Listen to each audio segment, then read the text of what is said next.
Hello everyone. आज हम पाठ 12 क्षितिज का कैदी और कोकिला पढ़ने जा रहे हैं। इसके लेखक माखनलाल चतुर्वेदी हैं।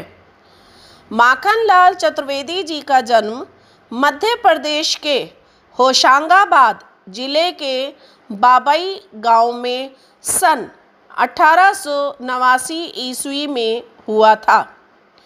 प्राथमिक शिक्षा के बाद स्व अध्ययन से संस्कृत, गुजराती एवं अंग्रेजी का अध्ययन किया। मात्र 16 वर्ष की अवस्था में शिक्षक बने। बाद में अध्यापन कार्य छोड़कर इन्होंने प्रभा पत्रिका का संपादन करना शुरू किया। इस तरह कर्मवीर और प्रताप पत्र का संपादन भी किया। ये सच्चे देशभक्त तथा प्रखर कवि थे। इन पर गणेश शंकर विद्यार्थी का विशेष प्रभाव रहा। इन्होंने एक भारतीय आत्मा नाम से ओजपूर्ण कविताएं लिखी। असहयोग आंदोलन में भाग लेने से जेल भी गए। इन्हें पद्म विभूषण एवं साहित्य अकादमी पुरस्कार से सम्मानित किया गया।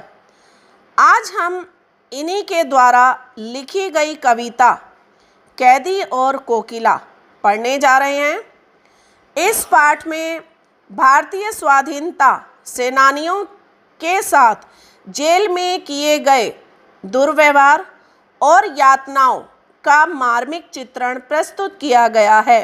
अर्थात इसमें कवि ने कोयल से अपने मन के दुख, असंतोष और अंग्रेज सरकार के प्रति अपने आक्रोश को व्यक्त किया है। कवि ने कोयल को मधुर गीत ना गाकर मुक्ति का गीत गाने के लिए बाध्य किया है। पद पहला।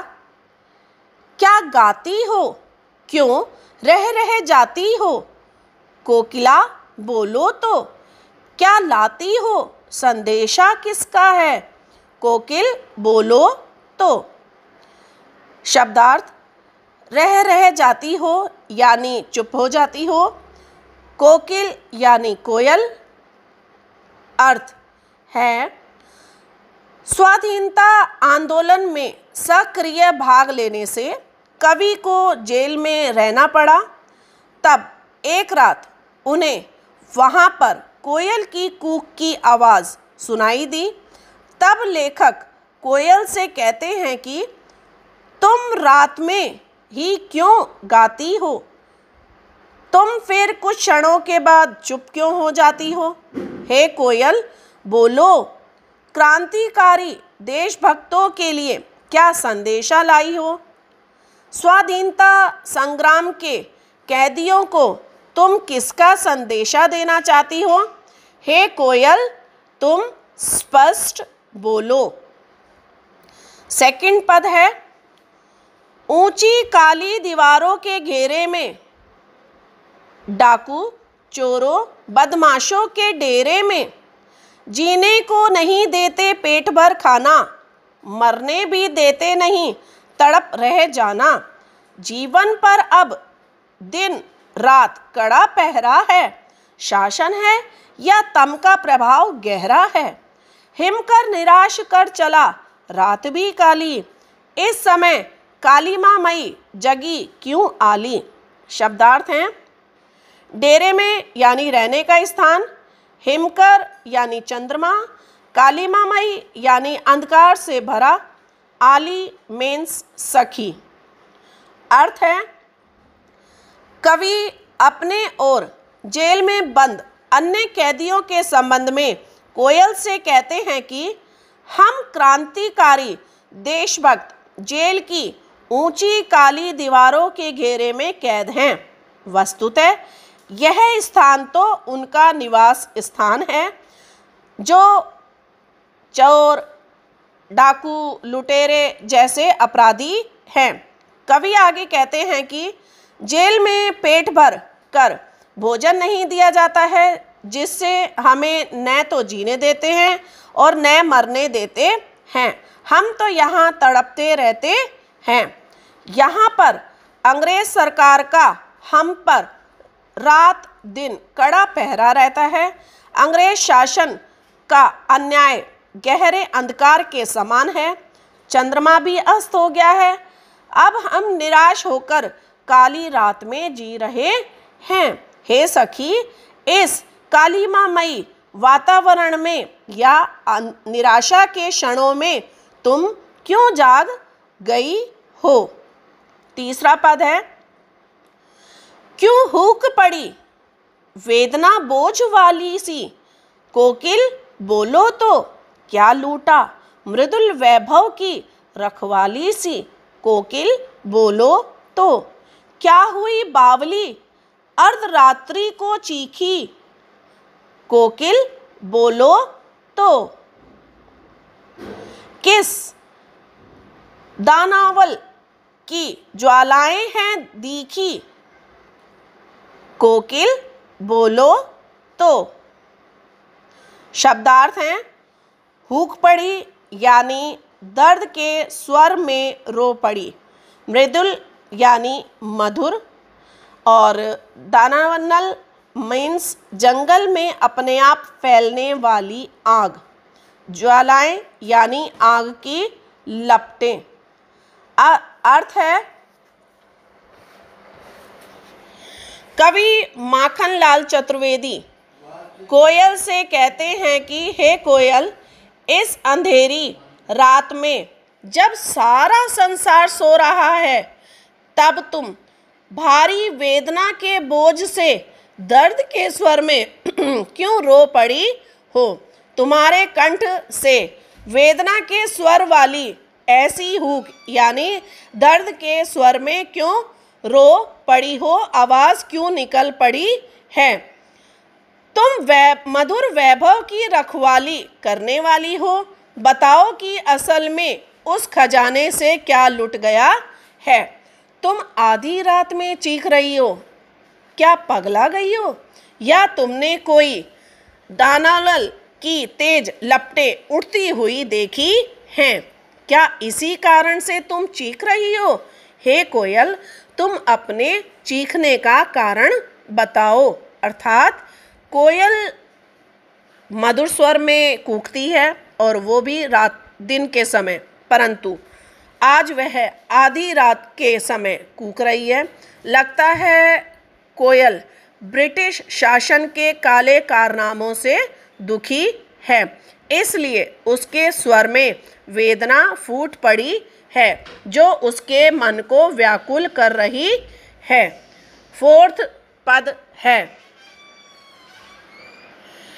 क्या देख न सकती जंजीरों का गहना, हथकड़ियाँ क्यों यह ब्रिटिश राज का गहना, कोलू का चरकचू जीवन की तान, गिट्टी पर उंगलियों ने लिखेगा। हूँ मोट खींचता लगा पेट पर जुआ, खाली करता हूँ ब्रिटिश अकड़ का कुआं। दिन में करुणा क्यों जगे रुलाने वाली, इसलिए रात में गजब ढा रही आली। इस शांत वातावरण में अंधकार को बेद रो रही क्यों हो, कोकिल बोलो तो। चुपचाप मधुर विद्रोह बीज की भांति बो रही क्यों हो, कोकिल बोलो तो।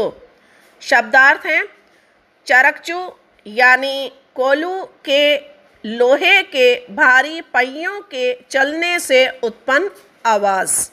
मोट यानी चमड़े का एक बड़ा सा थैला जिससे कुएं से पानी निकाला जाता है। जुआ यानी हल या गाड़ी खींचते समय बैलों के कंधे पर रखी जाने वाली लकड़ी। क्रदन यानी विलाप या रोने की क्रिया। संलग्न माने संग रहना या मिला हुआ। अतीव मीन्स अतः, इसलिए, लिहाजा, एक्सेट्रा।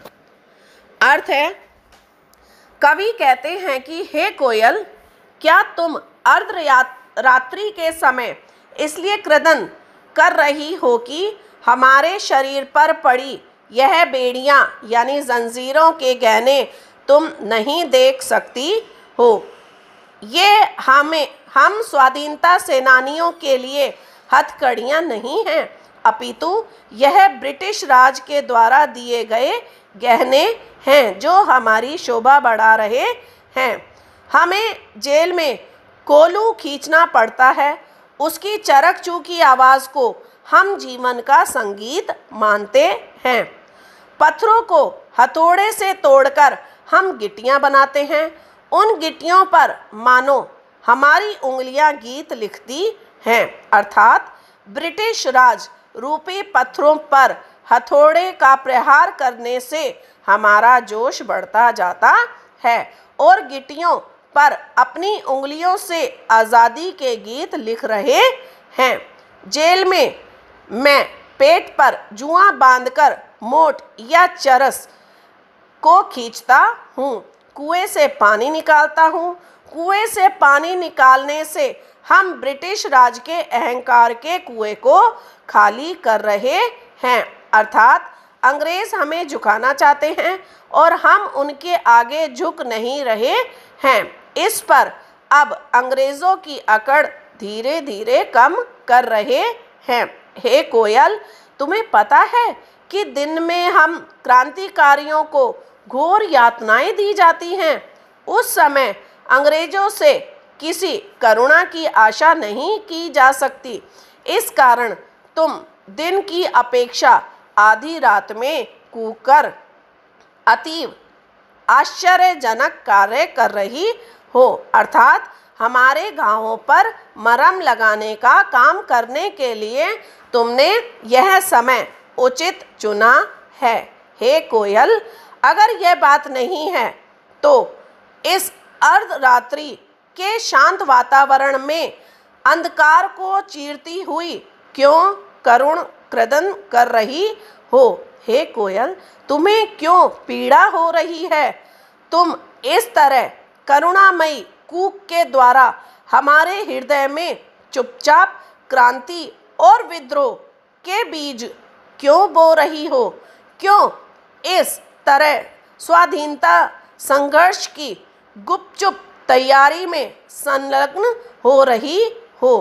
कोयल, तुम कुछ तो बोलो। 5वां पद है, काली तू रजनी भी काली, शासन की करनी भी काली। काली लहर कल्पना काली, मेरी काल कोठरी काली। टोपी काली, कमली काली।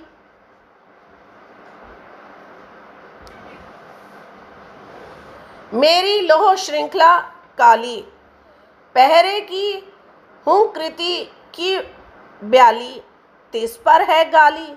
हे आली, इस काले संकट सागर पर मरने की मदमाती कोकिल बोलो तो अपने चमकीले गीतों को क्यों कर हो तैराती? कोकिल बोलो तो शब्दार्थ हैं इसके। काल कोठरी मीन्स जेल की अंधेरी कोठरी, करनी यानी करतूतें, हुंकृति यानी हुंकार या गर्जना, ब्याली यानी सापिन, मदमाती यानी मस्ती से भरी हुई। लोह श्रृंखला मीन्स लोहे की साकल। अर्थ है, कवि कैदी रूप में कोयल से कहते हैं कि इस समय सब तरफ अंधकार की कालिमा छाई हुई है। तुम काली हो, रात भी काली है, अंग्रेज़ों की करतूतें भी काली हैं। देश में निराशा रूपी काली लहर फैली हुई है और मन में काली यानी बुरी कल्पनाएं उठ रही हैं। हमारी टोपी और कंबल का रंग भी काला है। हमारी हथकड़ियाँ यानी बेड़ियाँ भी काले रंग की है। जेल के पहरेदारों की हुंकार भी सापिन की तरह काली और जहरीली है।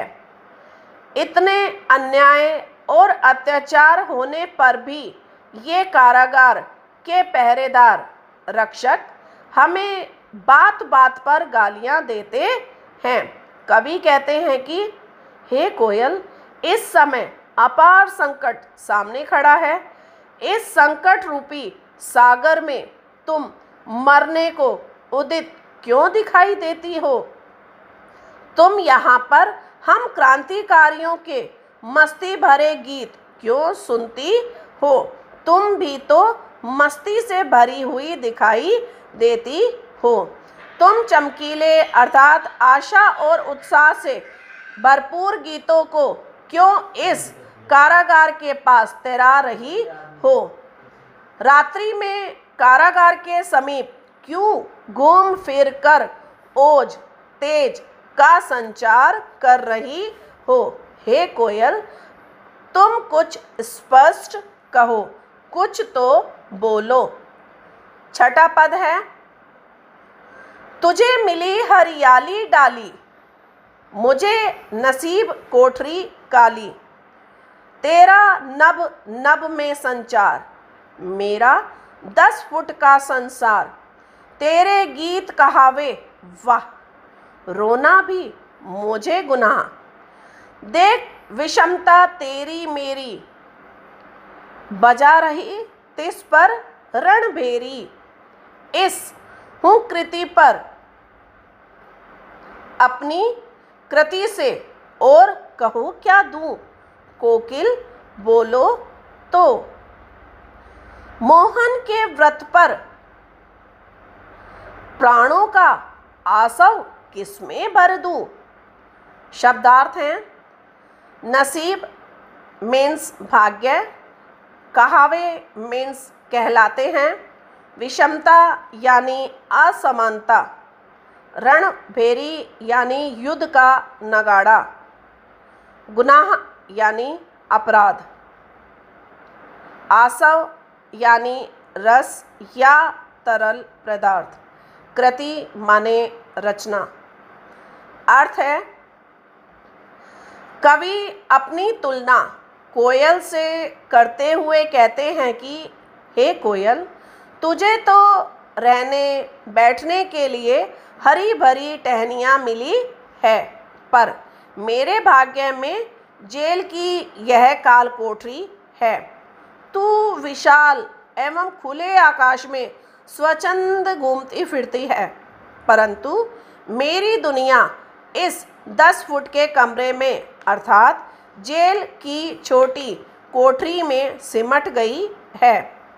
तेरे मधुर गीत सुनकर लोग प्रशंसा में वाह वाह करते हैं, और मेरे लिए तो रोना भी अपराध है। तुम्हारे और मेरे जीवन में इतनी विषमताएं हैं, यह देखकर भी तुम युद्ध का नगाड़ा बजा रही हो, अर्थात हमें स्वतंत्रता प्राप्ति के लिए संघर्षरत होने की प्रेरणा दे रही हो। यह आश्चर्यजनक है। हे कोयल, तुम्हारी इस हुंकार को सुनकर मैं पूछना चाहता हूँ कि अपनी रचना से मैं और क्या कर सकता हूँ? कोयल, तुम मुझे बताओ। मोहनदास करमचंद गांधी यानी महात्मा गांधी जी ने देश को स्वतंत्रता दिलाने के लिए जो दृढ़ संकल्प लिया, उसे पूरा करने के लिए मैं अपने प्राणों का आसव यानी रस किस में भर दूं, अर्थात अपनी प्राण शक्ति किसे दे दूं? हे कोयल, तुम कुछ तो बताओ और कुछ तो इस विषय में बोलो।